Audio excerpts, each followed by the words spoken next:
Top 10 heavy metal album covers of the year. This past year has been a great one for heavy music. We've been treated to a ton of good stuff, and to watch the cover art evolving along with the music is a really great trip to be on. Here's our top 10 favorite covers from the past year. Let us know what stood out to you in the comments below. Starting out at number 10, we've got Municipal Waste's Electrified Brain. This one just jumps right out. Some super cool art from James Bousema. Cover is absolutely perfect for the record, and it is definitely a Municipal Waste cover, but with a bit of a different design twist for them, and it's just a really cool graphic image. At number 9, it's Autopsy with Morbidity Triumphant. Wes Benscoter keeps the classic blood-splattered death metal covers of the past alive with this one.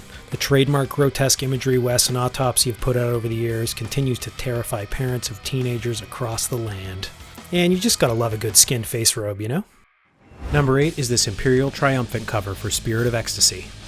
It really encapsulates the enigmatic band's unique visual style and music, and the inclusion of the bass player's mask is a nice touch. This cover reminds me of something you'd see on an 80s or 90s R&B or jazz album, so it's actually a perfect fit here given the obvious jazz influences in the music. And it's got a Kenny G guest appearance on the sax. That's right, Kenny G. Eliran Kantor had himself a year, and the number 7 pick is a great one by him. Acts of God from Immolation is a beautifully evil cover. The shafts of blackness from above melting 3 angels just has an elegant darkness to it that matches the face-melting music behind the image. This cover honestly looks like it could have been painted by Michelangelo on the ceiling of the Church of Satan.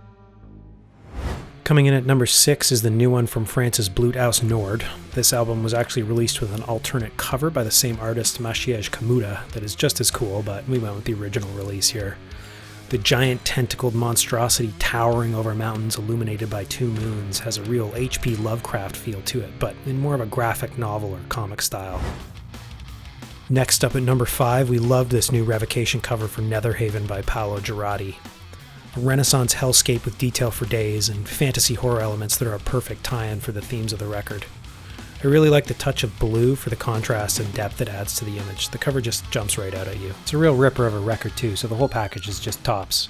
Number 4 is another Eliran Kantor painting for Malicious Intent by Malevolence. This cover is pretty dark. It depicts depression and desperation, and the beautiful classical art style is perfect for the themes and feeling the record evokes. The album is actually all killer no filler, so it's another complete package from the band in Nuclear Blast, and another amazing cover by Eliran Kantor.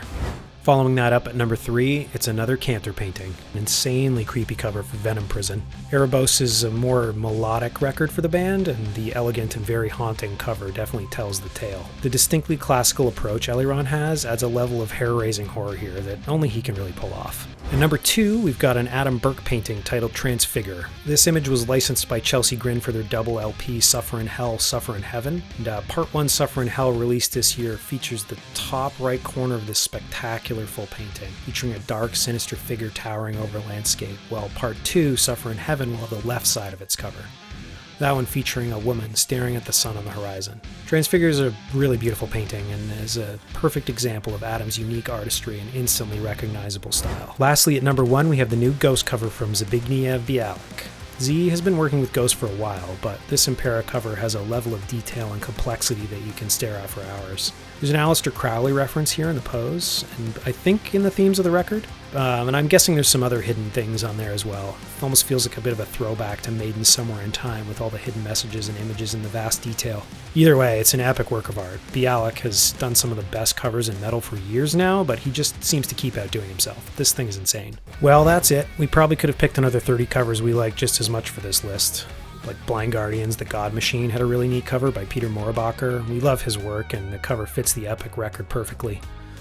Adam Burke did another amazing cover for Fit for an Autopsy, who've used his work before, and as well as their tour poster, so those guys are obviously as big Nightjar fans as me, and the cover is just beautiful and haunting and a perfect fit for the dark, complex record. Few painters do landscapes like our friend Paul Raymond Gregory, and his latest colorful painting in a long line of Saxon covers really jumped out at us too. Lastly, I just have to mention the work Jason Gallia did for King Gizzard and the Lizard Wizard this year. Jason does pretty much every piece of artwork for the band, and they put out a whopping 5 records this year, and at least 2 of those covers could have made this list. Alright, well thanks for watching. Punch that subscribe button and let us know what your favorite covers this year were below.